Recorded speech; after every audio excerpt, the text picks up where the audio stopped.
Donc c'est votre premier film, c'est inspiré d'une affaire, votre premier long métrage, c'est inspiré d'une affaire judiciaire, mais c'est inspiré de manière très libre où on est vraiment Ah oui, oui, dans une adaptation.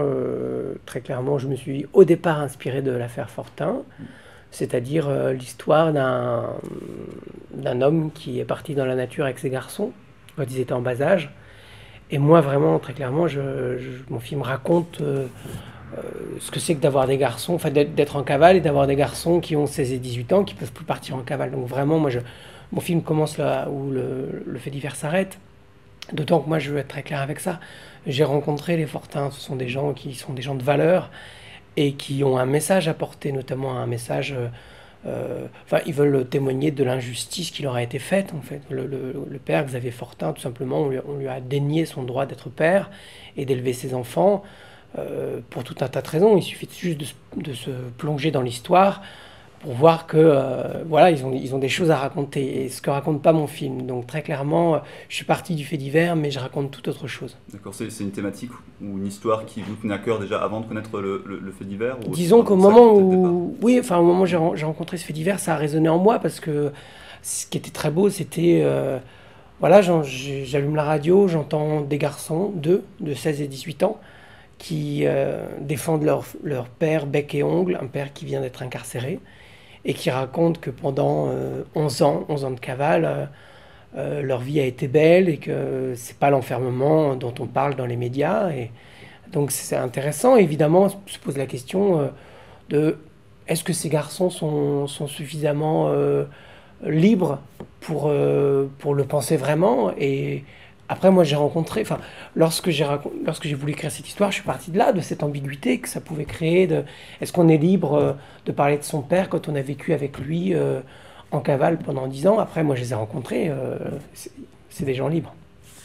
Mais voilà, au début, voilà, je suis parti de ce fait divers et ça a résonné en moi parce que ce qui était beau, c'était ça, c'était ces adolescents qui voulaient pas quitter leur père à un âge précis où on doit quitter ses parents. Hmm. Les personnages du coup du film, en tout cas les enfants, ressemblent aux personnages réels ou il y a pas forcément? Non, très clairement, le film commence dans les Pyrénées, donc là où le fait divers s'est arrêté. Et je l'emmène sur la Loire, un décor que je connais très bien parce que je voulais raconter des histoires personnelles. Mm. Il y a un décor qui donne aussi au film une atmosphère un peu qui rappelle certains films américains. Il y a la musique aussi qui fait ça, ça fait partie de vos influences. On pense à Terrence Malick, on pense aussi à Mud de Jeff Nichols plus Alors, récemment. oui, enfin, moi j'ai vu Jeff Nichols, mon film était déjà fini, hein, Mm. parce qu'on a dû le tourner à peu près en même temps. Et moi j'ai fini La Belle Vie, étalonnage, on a fini février 2013. Donc, vous voyez, c'était il y a plus d'un an. Donc, oui, on y pense. En plus, c'est un jeune cinéaste, Jeff Nichols, et c'est vrai que les ressorts sont à peu près les mêmes. Et puis, il y a cette histoire de disparition dans la nature. Moi, mes aspirations, évidemment, sont américaines, mais sont aussi européennes. J'ai vraiment essayé de faire un film qui lance des ponts entre l'Europe et les Mm. États-Unis.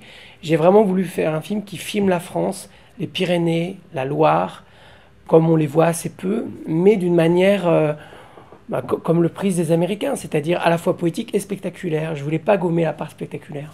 Je voulais vraiment raconter cette histoire comme Walsh ou John Ford l'auraient fait. Mm. Pour la musique, ça s'est passé comment? C'est donc des poèmes qui ont été mis en musique. Ça fait une connotation un peu blues, country comme ça. Oui, bah, ça c'est sûr. C'est-à-dire qu'au début, bon, on a réfléchi avec Luc Meillan, le compositeur. On a fait la liste de ce qu'on voulait et de ce qu'on voulait pas. Notamment, on voulait pas une musique discrète, classique, qui comme ça s'infiltre, bouge des trous. On voulait une musique qui s'affirme, une musique qui soit singulière, une musique qu'on entende, une musique qui peut déranger. On voulait quelque chose, quoi, qui se montre, qui se cache pas. Et du coup, bah, je lui ai parlé de mes influences, je lui ai parlé de James Taylor, je lui ai parlé de Bob Dylan évidemment, et puis lui, ça lui parlait. Et puis il a vu le film, et il est venu tout le temps en montage, tout le temps, pendant le montage, séquence par séquence, pour voir et pour faire des propositions. Et, euh, et puis, donc du coup, quand je lui parlais de ce métissage entre une culture européenne et une culture américaine, lui, un jour, il a pensé au métissage parfait, c'est de faire intervenir. Donc le métissage se crée donc effectivement grâce aux poèmes, notamment d'Emily Dickinson, qu'il a mis avec sa musique à lui. Moi j'ai été chercher les poèmes, et puis lui il a essayé d'inventer une musique, et ça fonctionne très bien. Et le métissage absolu, c'était d'aller chercher la chanteuse de Moriarty, qui est une chanteuse franco-américaine qui chante américain et qui est française, qui vit en France. Et voilà, pour moi, c'était le métissage absolu, et je trouve que ça apporte quelque chose de très, très poétique dans le film. Ouais, ça rend très réussi. Il y a une BO qui va sortir du coup Non, je en crois pas. CD. Non, je crois C'est pas, dommage. non. Moi, j'aimerais bien, mais je crois pas. C'est dommage. Mais du coup, pourquoi ne pas avoir mis des musiques comme vos inspirations, c'était Bob Dylan, pourquoi justement ne pas avoir mis Bob Dylan ou des musiques déjà Parce composées que, en fait? moi, parce que c'est déjà composé, parce que ça existe déjà. Moi, je voulais inventer. Tout dans le film est inventé. Tout dans le film est création. Si c'est pour refaire ce que d'autres ont fait, en plus Bob Dylan, on l'entend dans beaucoup, beaucoup de films, ça m'intéressait pas. Et puis je voulais travailler avec des gens de mon âge, je voulais pas travailler à partir de musique d'un immense auteur-compositeur, mais qui a 2 fois mon âge. Je voulais travailler avec un compositeur qui a exactement mon âge. Et pour le casting, ça s'est passé comment justement de choisir déjà les rôles jeunes qui sont au centre du film? Ça s'est passé. Ça s'est passé tout à fait normalement, à savoir à travers des castings. C'est très important pour moi les castings, je prends ça très au sérieux. Je fais travailler. Les castings, c'est un endroit où on travaille. Les comédiens le savent. Les comédiens savent que il n'y a pas de hasard, il n'y a que du travail. Évidemment, les comédiens viennent en casting pour essayer d'avoir des rôles, pour essayer de travailler. Mais moi, ce que je leur dis, c'est qu'ils sont là aussi pour travailler. C'est-à-dire que le casting fait partie du travail. Parce que on se rencontre. Les comédiens rencontrent des réalisateurs, les réalisateurs rencontrent des comédiens. Les comédiens évoluent sur leur manière de voir les personnages. Moi, ça m'a fait beaucoup avancer sur le film, sur ce que je voulais précisément. Et puis les comédiens aussi apprennent tout un tas de choses à travailler. Donc pour moi, c'est très important. Donc du coup, je caste, je fais des castings. Et j'ai mis un peu de temps à trouver le garçon que je voulais, parce que voilà, j'ai rencontré des garçons entre 20, 21 et 15, 16 ans. Et puis finalement, j'ai rencontré Zachary Chasseur-Yo. Et c'est un gamin que je voulais pas rencontrer. Je pensais qu'il était trop jeune. Je l'avais vu dans Les Géants de Bully Lanners. Je pensais qu'il était trop jeune. Je pensais que ça allait pas. Et puis quand même, la directrice de casting a insisté. Et je l'ai rencontré. Et bon, c'était vraiment le coup de foudre. C'est quelqu'un de très intuitif, quelqu'un de très bosseur justement, qui sait très bien que le casting, c'est là, on est là pour travailler. Et qu'on est pris, on n'est pas pris, peu importe. On est là pour travailler. Et c'est ça qui a marché en fait. J'ai vu que voilà, j'avais affaire à quelqu'un qui avait à 16 ans, beaucoup d'expérience. Il avait quand même fait 3 ou 4 longs métrages, des téléfilms, des clips, beaucoup de pubs. Donc beaucoup plus d'expérience que moi, évidemment. Et puis voilà, donc j'ai trouvé un garçon de 16 ans, blond, solaire, très intuitif. Et après, il a fallu composer autour de lui trouver un frère qui soit un peu complémentaire, un peu différent. Jules Pélissier, un comédien plus intellectuel, plus, comment dire... plus sombre, plus intérieur en fait. Il me faisait penser à Christopher Walken un peu. Et puis après, il a fallu trouver aussi une Gilda, une jeune fille. Alors du coup, j'ai rencontré beaucoup de jeunes filles qui avaient entre 20 et 23, 24 ans. Elles étaient trop âgées pour ce garçon. Puis finalement, j'ai rencontré Solène, je l'ai vue plusieurs fois. Elle avait presque 20 ans, mais elle faisait tellement jeune. Et puis elle portait en elle la contradiction que je voulais dans le personnage. Elle était, à la fois, elle avait un visage de petite fille et en même temps elle avait une voix grave. Elle avait une dureté qui allait bien avec le personnage. Personnage un peu qui est miroir du personnage joué par Zachary, du personnage de Sylvain, c'est-à-dire on est enfant mais on doit s'occuper de ses parents. Voilà, donc c'est un personnage miroir et chez Solène il y avait ça. Donc voilà, j'ai trouvé le trio. Et puis après, il y a eu Nicolas Bouchaud. Alors Nicolas Bouchaud, moi j'ai pensé à lui parce que je l'avais vu dans plein de pièces de théâtre depuis une dizaine d'années. C'est un acteur absolument prodigieux parce qu'il est à la fois physique et intellectuel. Et je trouvais que ça collait bien avec le personnage de néo-rural, de quelqu'un qui a fait des études, qui a vécu en ville et qui un jour a choisi de vivre à la campagne, d'élever des animaux, de vivre de son travail comme ça à la ferme au quotidien. Mais dans le film, qui subit ça aussi, puisque c'est la cavale, parce que c'est la survie au jour le jour. Je trouvais que Nicolas Bouchaud, il était bien pour ça, parce qu'il avait donc ce côté un peu intellectuel, un peu raide, Et en même temps, il avait ce côté très physique, c'est-à-dire très clairement, lorsqu'il faut sauter à l'eau pour se cacher, lorsqu'il faut attraper son fils pour plonger, il a ce côté très physique et très impressionnant, très spectaculaire. Donc c'était bien pour moi. Et puis surtout, il avait ce côté un tout petit peu décalé, déplacé. Voilà, c'est quelqu'un qui fait beaucoup de théâtre, qui fait très très peu de cinéma. Et du coup, c'est vrai qu'il cherchait un tout petit peu ses repères, il savait pas trop. Et puis c'est vrai que au théâtre, on explique beaucoup, il y a une dramaturgie qui est très explicitée. Si on va de là à là, ça a du sens, alors qu'au cinéma, il y a beaucoup plus de naturel, il y a beaucoup plus de naturalisme en fait. Et du coup, parfois il était un tout petit peu perdu. Et moi, j'ai joué là-dessus. J'ai joué là-dessus, sur ce côté un tout petit peu décalé, face à des comédiens comme Jules Lézac, qui ont un jeu beaucoup plus classique et naturaliste. Lui, il avait un côté un tout petit peu décalé. C'était parfait pour finalement un personnage qui est à bout de course, quoi. Un personnage qui doit s'arrêter. Il faut arrêter la cavale, c'est trop tard. Ce que je voulais savoir, ça s'est passé comment du coup pour le convaincre? Parce qu'on le voit peu au Bah oui. cinéma, il a fallu, je pense. En fait, c'est pas présenté au casting. Non, pas du tout. En fait, j'ai pas fait de casting pour ce rôle. Je pense que c'est utile de faire des castings pour tous les rôles. Il se trouve que c'est toujours difficile de proposer à des comédiens un peu connus, un peu célèbres, de faire des castings en France. C'est une tare de la France. Aux États-Unis, on fait des castings, qu'on s'appelle Al Pacino, Robert De Niro ou Monsieur Duschnock. On fait des castings, c'est ce qui évite les erreurs de casting. C'est-à-dire que même quand on est Al Pacino, il peut y avoir une erreur de casting et on peut trouver qu'Al Pacino, il n'est pas bien dans ce film, alors que c'est le plus grand des comédiens, après Dustin Hoffman. Voilà, et bon, j'ai pas eu le temps, et on a eu des aléas sur la préparation du film, des aléas assez importants, et j'ai pensé à lui, et avec la directrice de casting, on s'est dit, bon, il faut foncer. Il a accepté de le faire, et il a dit, j'ai 4 semaines, il faut essayer de tout caler en 4 semaines. On a tourné en 7 semaines, toutes ces scènes à lui, c'était en 4 semaines, c'était difficile. Et pour les acteurs qui gravitent autour, dont certains sont déjà assez connus, en tout cas pour le cinéma, il y a aussi eu un casting? Non, alors oui, c'est pareil. Moi, j'ai proposé 3 jours à Maya Sansa et 3 ou 4 jours à Jean-Philippe Écoffet, je sais plus.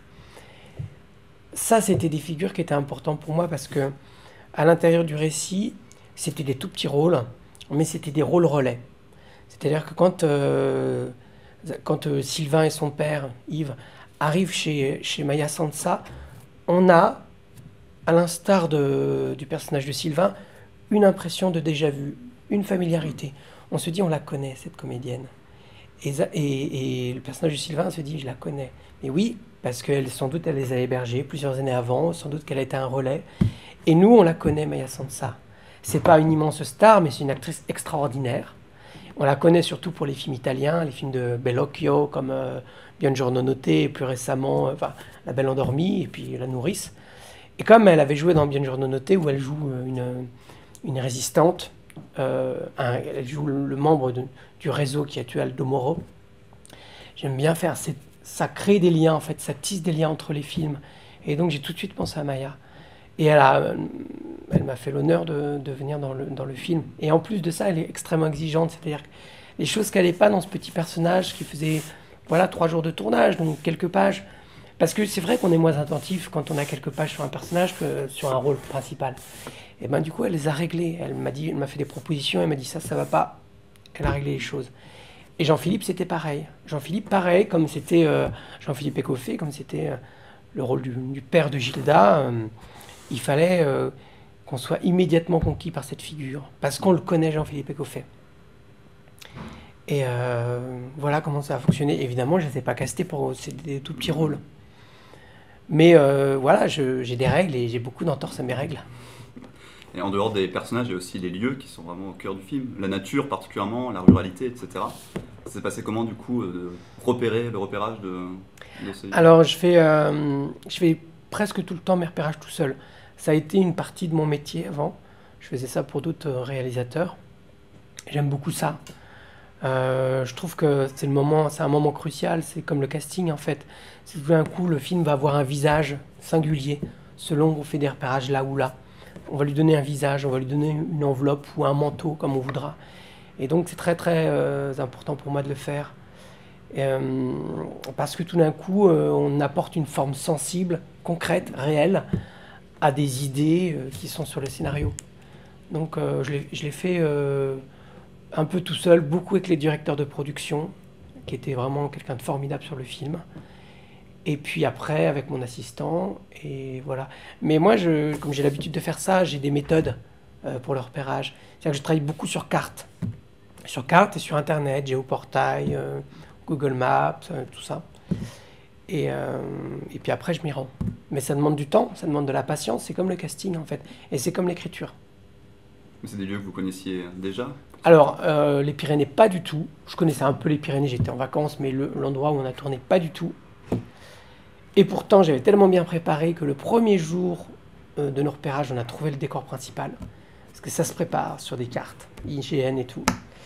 Et puis par contre, la Loire, je connaissais très bien, parce que c'est là que j'ai grandi. Donc on a tourné autour de Sancerre, dans le Cher. Et moi, je suis un berrichon du Cher. J'ai grandi autour de Sancerre, dans un petit village. Et je connaissais très bien. Et pourtant, il m'a fallu redécouvrir en repérage. Il m'a fallu repérer, pour saisir exactement les parcelles comme ça de la Loire que je voulais filmer. C'était important pour vous d'aller filmer dans ces lieux que vous connaissiez, où vous aviez grandi? Bah, c'est difficile de tourner en plein air parce qu'il y a toujours des routes, parce qu'il y a toujours des voies de chemin de fer, parce que c'est difficile d'avoir une vraie atmosphère d'île sauvage perdue. En France, c'est extrêmement difficile, et même partout dans le monde, en fait. J'ai trouvé que je connaissais bien ce coin-là, et que c'est vraiment le coin, un segment de la Loire où on est loin de l'autoroute, loin des grandes routes, mais on est sur un couloir aérien. On ne peut pas tout avoir. Ça se passe comment comme ça de tourner en plein milieu de la nature, parce qu'il y a toute une équipe C'est difficile, c'est le plus difficile. On perd beaucoup de temps en trajet. Bon, dans les Pyrénées, il fallait qu'on monte tous les jours là-haut. Donc beaucoup de dénivelé, beaucoup de temps perdu. Et même sur la Loire, c'était très très long parce que la Loire, l'été, elle recule de 100, 200, 300 mètres parce qu'elle s'assèche. Et du coup, transporter du matériel, beaucoup de matériel dans du sable sur 100 mètres, 200 mètres, 300 mètres, sans compter qu'il fallait garer les camions, tout ça, c'est compliqué. Donc, votre premier long métrage, c'est différent de réaliser un long métrage qu'un court métrage? Ben, c'est différent parce qu'on se confronte au marché, c'est la différence essentielle. Dans l'écriture, évidemment, c'est plus long. Dans le tournage, c'est pareil, sauf que c'est plus long, ça dure plus de semaines. Mais c'est pareil, c'est le même travail. La différence, c'est vraiment la confrontation au marché. C'est-à-dire, on a un scénario, on se confronte au marché, et là, il y a des distributeurs, il y a des chaînes, il y a des Sofica, il y a des régions, il y a le CNC, des choses. Bon, des gens qui vont vous dire ça nous intéresse ou ça nous intéresse pas. C'est beau, mais ça ne visera pas mon public. Bon, tout un tas de choses comme ça. Et puis après, avec le distributeur, la même chose. Et puis voilà, et après, quand on a le film, on se confronte au désir des salles. Voilà, est-ce que ça touche un public ou pas? Donc c'est la différence essentielle et c'est la grande difficulté. Il se trouve que La Belle Vie, c'est vraiment un film qui peut toucher du public. C'est vraiment un film mainstream, exigeant, mais ouvert au grand public. Et pourtant, c'est difficile de le montrer. Et vous avez eu des difficultés pour convaincre justement des producteurs, comme c'est votre... Non, le producteur, non. Le producteur, il est venu tout de suite sur le projet. Il a senti qu'il y avait un beau projet derrière. J'avais 5 pages et il est venu, il m'a dit, moi, ça m'intéresse. Non, mais les gens qui investissent et qui prennent des risques... le producteur prend des risques à suivre un projet pendant plusieurs années.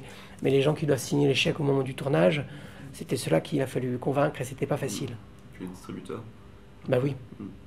Et du coup, vous avez des projets pour la suite? Ah oui. D'autres longs métrages? Oui, je travaille beaucoup. En ce moment, j'écris la saison 3 d'Ainsi soit-il, la série sur les séminaristes pour Arte. En fait, la saison 1 a été diffusée en octobre 2012, la saison 2 sera diffusée en octobre 2014. Et j'écris celle pour octobre 2015. Donc j'écris ça avec, on est 5 co-scénaristes, enfin les 2 co-auteurs et 3 co-scénaristes. Et puis j'écris un long métrage aussi, un film noir, donc toujours produit par mon producteur Mathieu Bonpoint. Et bon là, ça fait quelques mois que je travaille seulement. J'adapte un roman américain. Donc de nouveau l'influence bien sûr. Américaine. Bah, merci.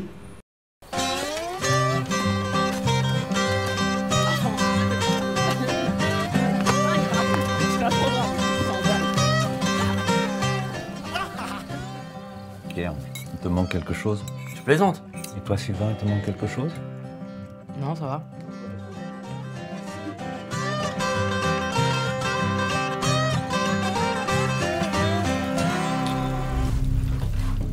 Putain, ça recommence. Pourquoi tu veux que ça s'arrête? Ça monte, non? Faut partir les gars, là. On peut plus rien pour vous. Hein. Ok, c'est pas des vacances. Mais au moins ici, personne viendra nous chercher.